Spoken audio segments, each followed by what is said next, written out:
Hello la team, j'espère que vous allez bien. Bon, moi ça fait quasiment 2 mois que j'ai totalement disparu de la plateforme.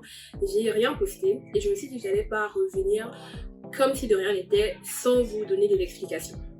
Est-ce que YouTube c'est trop dur? Est-ce que j'abandonne tout? Qu'est-ce qui s'est passé? Bref, aujourd'hui, changement de décor, je suis dans mon canapé et on va parler à cœur ouvert. Top, c'est parti.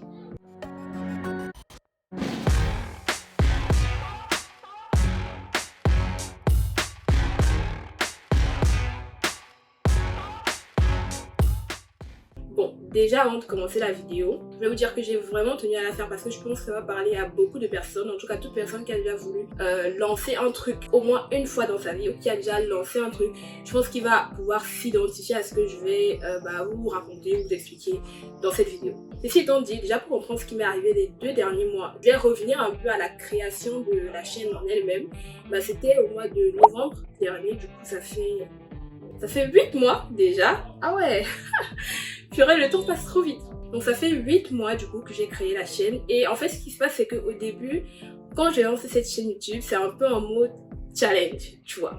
Genre je lance la chaîne pour me challenger moi-même. J'avais déjà l'idée de créer ma chaîne YouTube depuis un bon moment. Je connaissais déjà les thématiques, les sujets que j'allais aborder, le type de vidéos que j'allais faire, même les styles vidéo, interviews, tout ça, ça c'était déjà vraiment genre pensé à l'avance. Donc j'avais déjà tout le concept vraiment prédéfini, tu vois.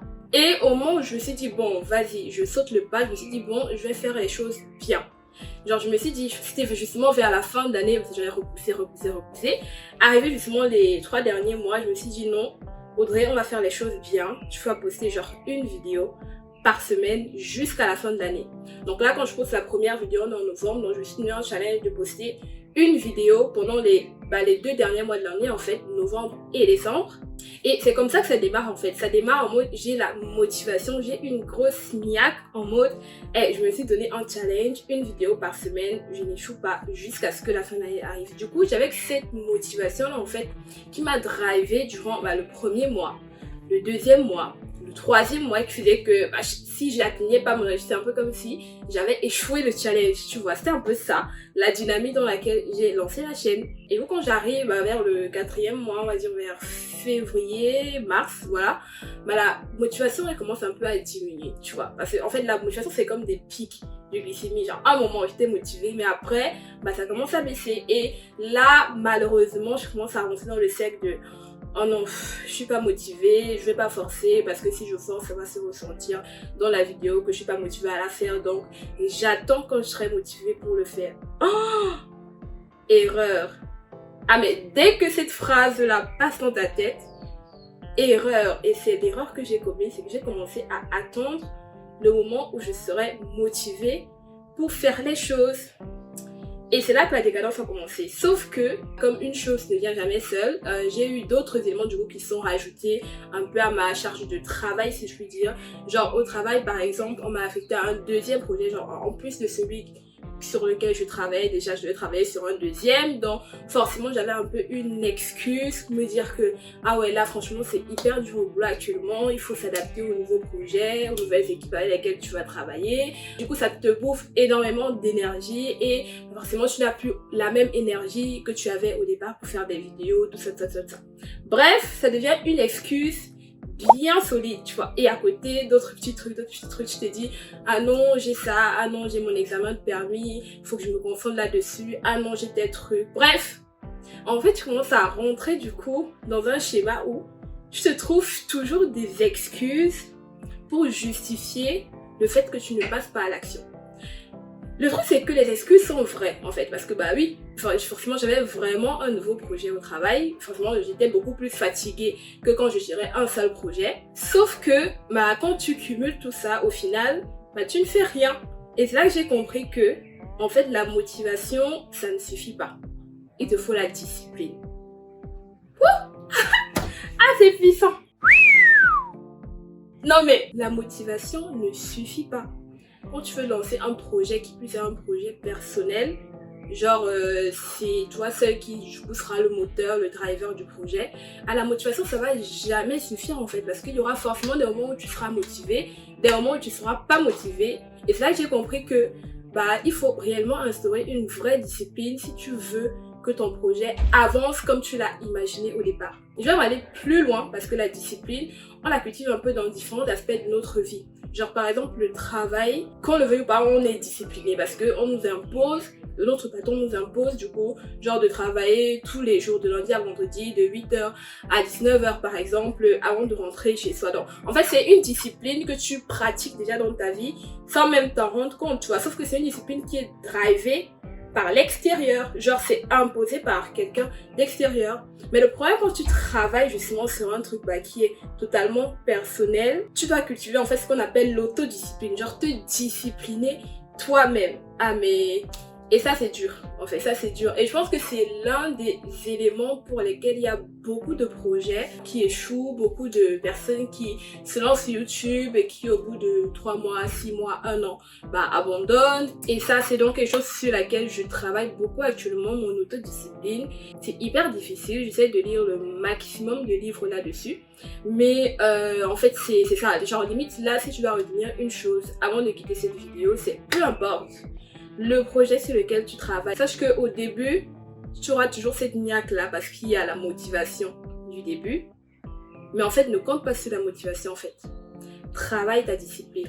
Travaille ton autodiscipline.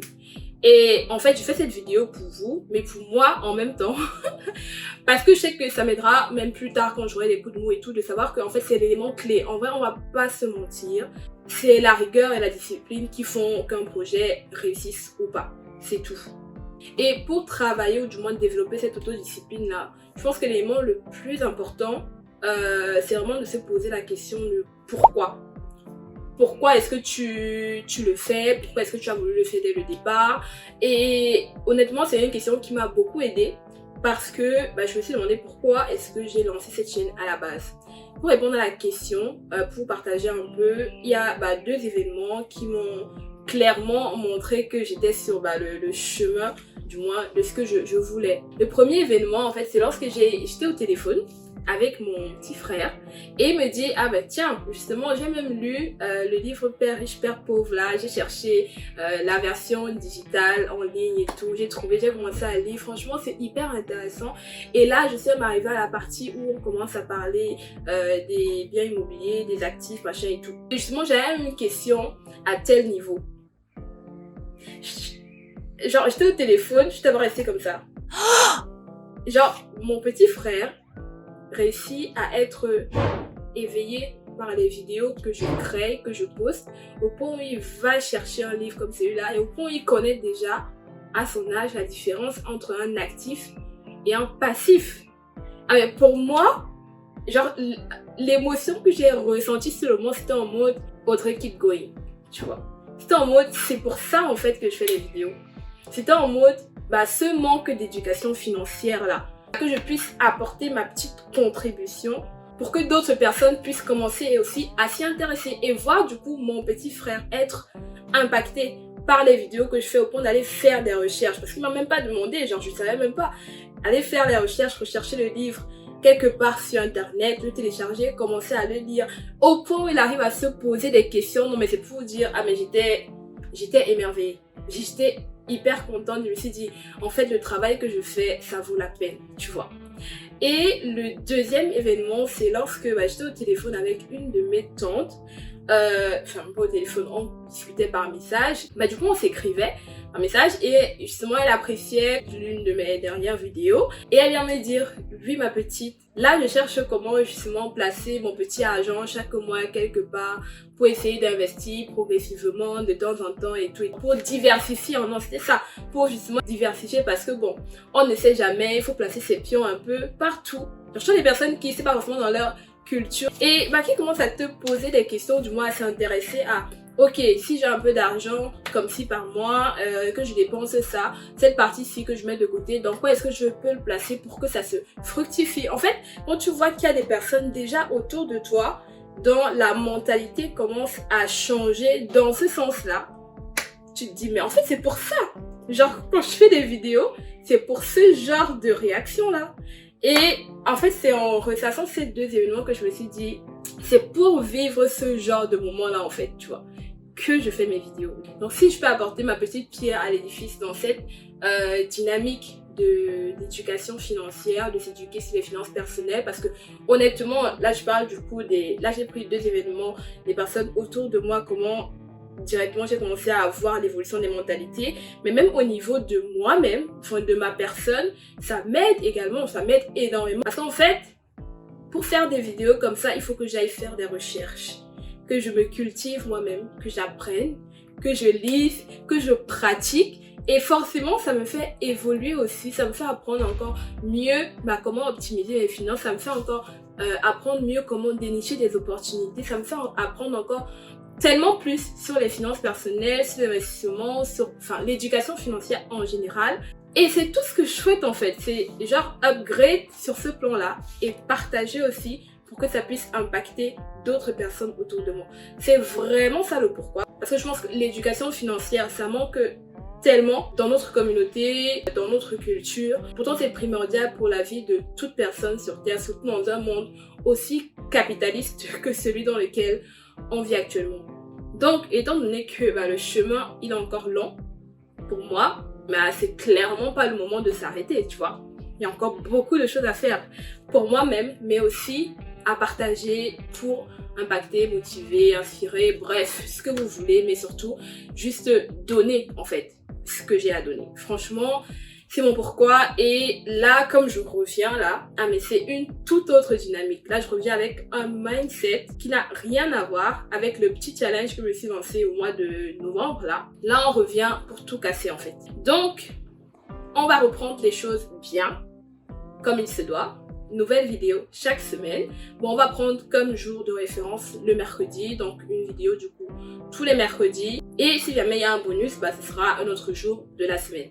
Bon, j'espère que cette vidéo vous a plu et que peut-être si toi tu es dans une situation où justement tu remets tout le temps à demain, finalement demain devient dans un mois, puis dans un an, puis dans 10 ans. J'espère que cette vidéo pourra éventuellement t'aider à sortir de cette phase-là, parce que là, moi, j'en suis sortie. Peut-être pas pour de bon, je cherche encore les clés justement pour développer cette discipline-là, mais le plus important, c'est déjà d'en sortir et de passer à l'action. Sur ce, je vous dis donc à très bientôt, à mercredi pour une nouvelle vidéo. D'ici là, prenez soin de vous, mais aussi prenez soin de votre portefeuille. Bye!